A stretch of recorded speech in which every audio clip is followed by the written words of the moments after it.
Okay, this is our break-in oil. This is Lucas engine break-in oil, SAE 30. And it's, as it says right here, high zinc. This is what it's meant for. Started a lot of engines. Yeah, this one I'm a little concerned with. Okay. When I pour oil all over those valve springs, I would pour them on the rockers. It's gonna run down. That's perfect. Yeah, okay, rockers, valves. That's what I want to know. All over the rockers and the valves, the whole thing. Yeah, but back I don't and want forth. to spill it either. And I already spilled some over the edge. I can see it over the edge. Yeah, this is a good reason to have the valve cover off, because otherwise it all goes down that one. This way, all the cam and everything will get a little bit of lube. A little bit. Well, the old engines are supposed to have zinc in them, in the oil. And the reason they pulled the zinc out is because over time it messes up the catalytic converter, so it's all has to do with emissions.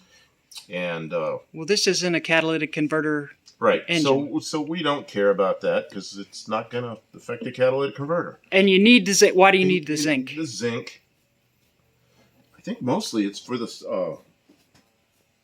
lifters. Flat tappet cam. Flat tappets on a cam.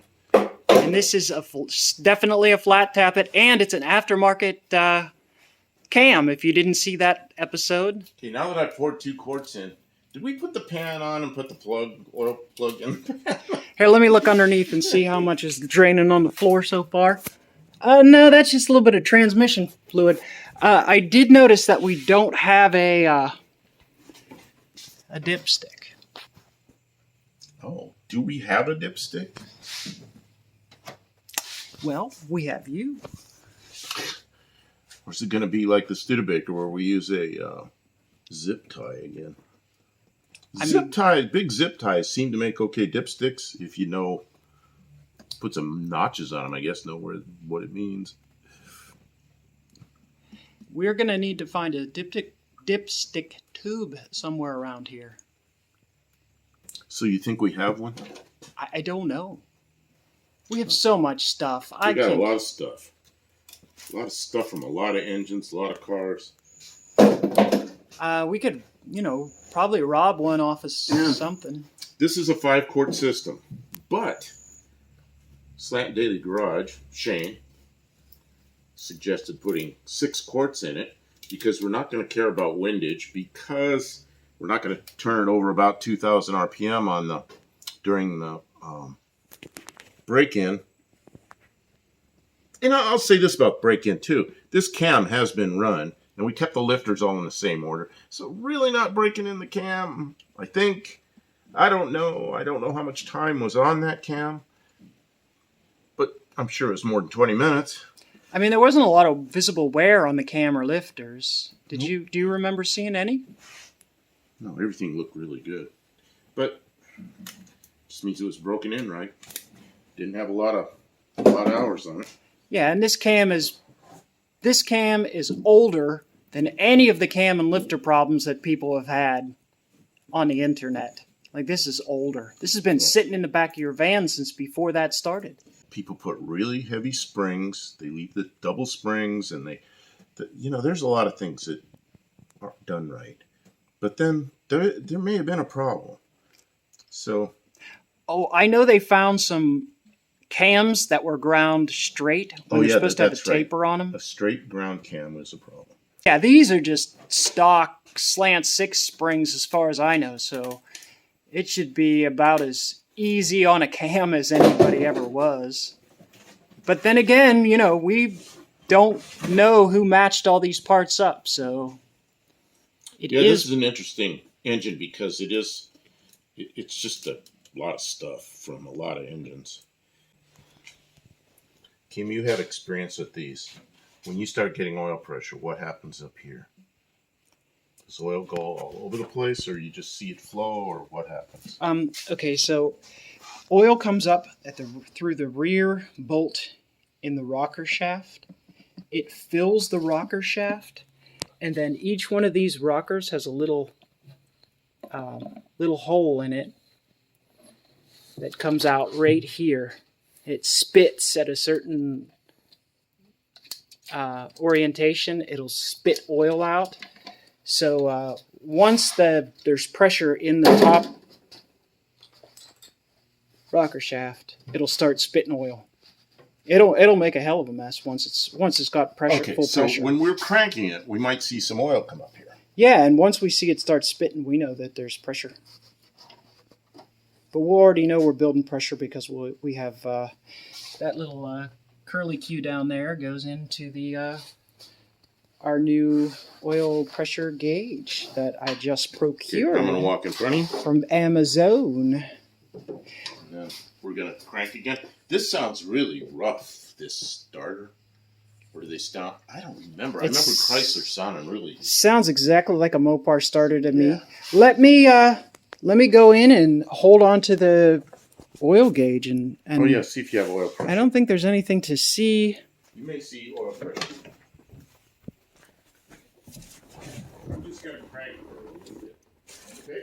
Yeah, go ahead.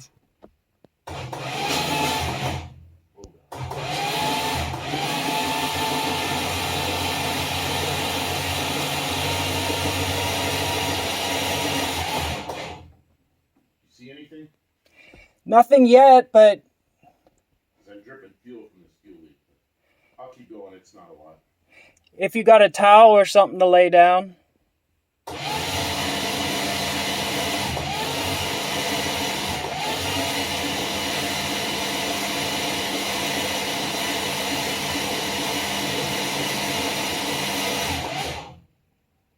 Anything? No, not so much as a peep. I got oil all over the place up here. Okay. Big mess. We gotta clean this up. All right. What'd you do? Oil everywhere. I didn't even notice it. I'm looking down there, and then I look. There's just oil freaking everywhere. Jeez. Everywhere. Big mess. Yeah. Okay. Well, now we can rub in the patina. Yeah. Look at this. Look at this. Patina. Woohoo! Bring up the shine juice. Get some more rags. I think there's a towel. Whew! That's a lot. Oh, you know what? A lot of this is that stuff that you put in the pistons. Oh, it's the light oil. It's coming out of it. Yeah, it blew it all out. No, it's because we don't have plugs in. Boy, it looks shiny now. Yeah, well, the inner fender actually looks like the color of the car. Ooh, so nice. Yeah, to sell that stuff. There's a big puddle right there, too. All right, so we got some towels over there so that it blows off. Go ahead and crank it a couple. I'll go in and look at the gauge once you. Valve train's all moving. What did you say? I'm talking to the camera. I said our valve train is moving. All right, go ahead. Let's see if we can get something off this gauge.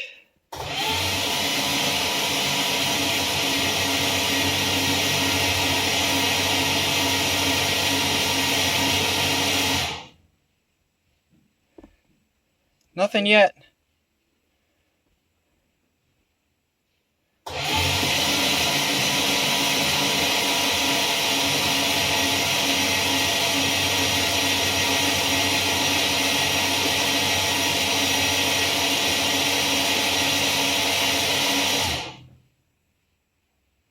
That seems like something wrong, doesn't it? Seems like a lot of cranking and no oil pressure. All right, I'm going to pull the oil filter and see if it's getting oil in it. That'll be a mess. Well, any other suggestions?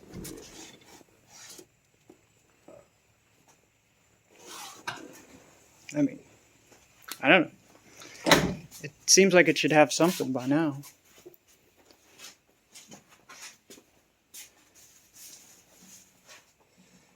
If we didn't do anything wrong. Here, go ahead and take that. I guess I'll get in there. Get it wet fur. going to run oil all over the floor if it's got anything in it.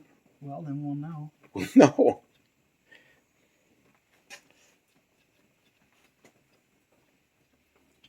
Yep. Has oil? Yep. Okay, that's a good sign.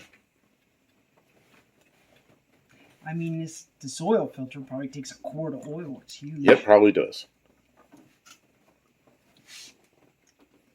So we're pumping oil, obviously. Yeah. Yeah, we're pumping oil. You're going to stuff that all down in there to catch the light oil that comes out of the... Well, to absorb it all. It's everywhere. It's everywhere. Yep, it's all right, though. You got to put oil on the other side so it'll get Rust shiny. protection. Should be shiner up. I need to set the pre-lash. You need to set the... Look oh, how- yeah, that's wrong. Okay. So you need the feeler gauges. Feeler gauges yet. You're going to get it close without feeler gauges. I'm going to get the feeler gauge for you. Walking over to...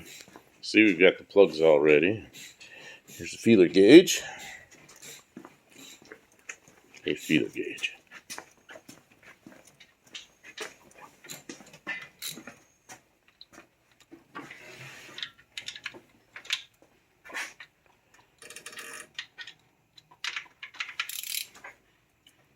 Let's see. I backed them way off. I backed the adjusters way off because we didn't know where they'd be when I installed the rocker shaft. I know they gotta have... This one's on the base circle, so just walk it down where it's somewhat close. And then we'll get it with the feeler gauges. Really, this needs to be done hot while the engine's running for it to be right.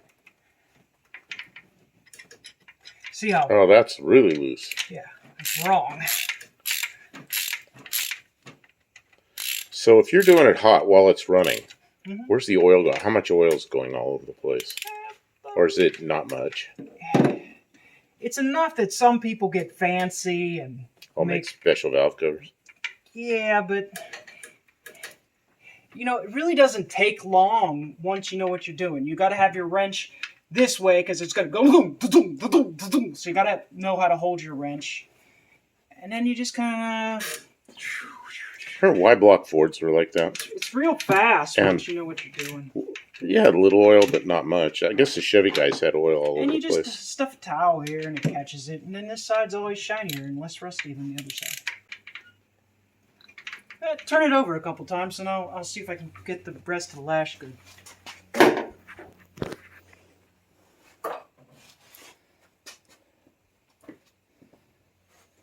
Oh, the other thing I want to do is set the timing. Okay, what do you want me to do? Just bump it or what?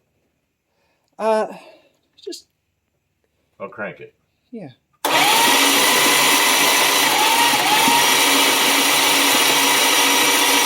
Okay, stop. Let me see what I got. I got anything? This is worthless video because... Okay.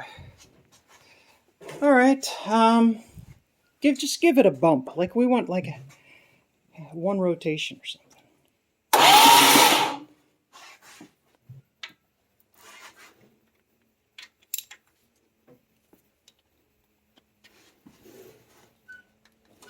Pump the lifters up. No. Can't pump the lifters up. What are they going to fill with? Molten steel? Let's hope not. All right. Now I'm going to do the timing. Oh, I was going to say, you want to look at the oil pressure gauge again? Let's do the timing. Maybe it'll build pressure while we're doing that. Okay, so how are you going to do that? I'll show you in a minute.